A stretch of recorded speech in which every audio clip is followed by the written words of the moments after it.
You know that feeling, right? That flash of déjà vu that's so intense it almost knocks you off your feet? Or have you ever just stopped and wondered if this reality, the one we're all in right now, is the only one? What if it's not as solid as it seems? Today, we're going to dive into some of history's most bizarre, most unexplainable events. Events that hint that maybe, just maybe, there are cracks in the system. Okay, to really wrap our heads around this, we've got to change how we think about things. Don't picture reality as just one single timeline stretching out forever. Instead, imagine millions of them. Picture worlds stacked on top of each other, like reflections in a funhouse mirror. And every now and then, their edges collide. And when they do, well, that's when things get weird. So the big question is, how would we even know if this was happening? I mean, really, the only way is to look for the evidence left behind. The footprints, you could say. And that's exactly what we're going to do. We're about to walk through 5 historical accounts that are more than just strange. They might just be the proof we've all been looking for. All right, first up, let's head to Tokyo. The year is 1954. A man steps off a plane at Haneda Airport. He looks like any other business traveler, briefcase and all, but his passport, it's from a country called Taured. Never heard of it? Neither had they. He's totally confident, points right to a spot on the map between France and Spain and says, "That's my home." But here's the kicker. That spot is Andorra. It's always been Andorra. His passport had real, valid stamps from all over the world, but his own country, it just didn't exist. Not in our world, anyway. So they detain him, put him in a guarded hotel room. And by the next morning, poof, he was gone. Vanished from a locked room on an upper floor. Next stop, Germany, 1932. Picture this. 2 policemen are in the middle of a chase down a street they know like the back of their hand. And then, the whole world just changes. Everything shimmers. For a few minutes, the asphalt roads and modern buildings are just gone. Instead, they're standing on cobblestones. There are horse-drawn carriages, lantern-lit buildings. It's like they've been dropped right into the 18th century, and the people on the street are just staring at them. Then, just as fast as it started, it's over. They're back in 1932. The crazy part? Historians checked. The version of the street they saw with all those details, it hadn't been on any map since 1790. And look, this stuff isn't just happening way back in the past. Jump forward to Spain, 1986. 3 factory workers are driving home from their shift when they hit what they later called a time drop zone. Suddenly, the road they drive every day is totally unfamiliar. The gas stations, the traffic signs, they all look like they're from the 1960s. They turn on the radio, and it's playing music from decades ago. For hours, they're driving through this bubble of the past. Then, a flash of light, and bam, they're back in their own time. And here's the detail that gives me chills. Their car's clock, it was stopped. Frozen at 4:03 a.m., the exact time this whole thing started. Now, we have to talk about maybe the most famous one of all, Flight 19. It was supposed to be a totally routine training flight. Clear skies, everything's normal. But then, it all went wrong.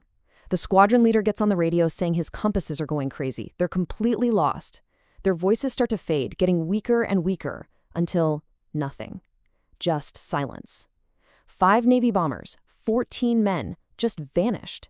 And if that's not weird enough for you, the rescue plane they sent out to find them, it disappeared too. No wreckage, no trace. Now, everyone knows the Bermuda Triangle legend that grew out of this, but the fact is, no one ever found a single piece of wreckage that could be definitively linked to them. So you have to wonder, right? You have to ask this really unsettling question. What if they didn't crash? What if the sky itself just folded over and they flew right through it? Okay, our last footprint is, well, it's probably the wildest one. Northern France, 1905. A guy ducks into an alley to get out of the way of something. Suddenly, there's this huge crack of thunder. When he looks up, he's not in 1905 anymore. He's in 1792. He's literally watching soldiers march towards the Bastille during the French Revolution, a 113-year jump into the past. It lasted for about 20 minutes, then another flash, and he was back. He died a few weeks later, they say, completely haunted by the sounds and screams of a revolution that had been over for more than a century. So let's just step back and look at what we've got here. We have a guy from a country that doesn't exist, a street that flips back to the 18th century, a highway that gets stuck in the 60s, an entire squadron of planes that just flies off the map, and a dude who time travels to the French Revolution through an alley. See, these aren't just one-off ghost stories. When you line them all up, you start to see a pattern. It'd be really easy to just write these off, wouldn't it? Call them ghost stories or mass hallucinations. But does that really explain everything? I mean, a whole country on a passport, a frozen clock in a car? The details just don't quite fit. It feels like we're looking at something way bigger than ghosts, something fundamental to how reality works. And that brings us to the core idea here.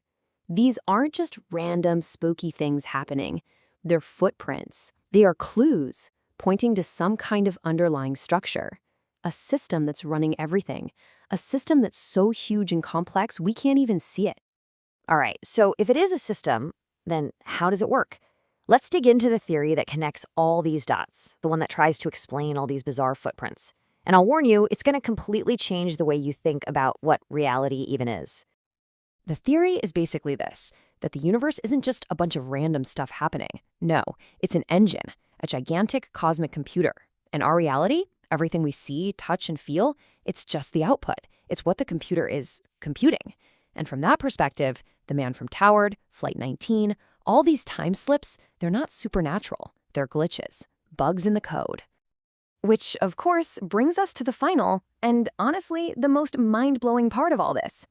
If reality is just a computation, then what are we? What is our place in this whole hidden algorithm? Well, for one thing, you are not alone.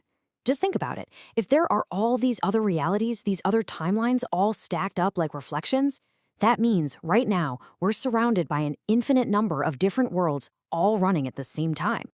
And what that means is you are not original. That's a staggering thought, isn't it? It means every choice you ever made, every road not taken, it's all happening somewhere. There's a version of you that took that job, a version that didn't. Every possible outcome has probably been computed before, and it'll probably be computed again. Which all leads to this final, really mind-bending conclusion.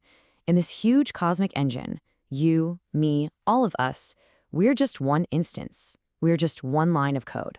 A single, momentary calculation in a sea of infinite computations.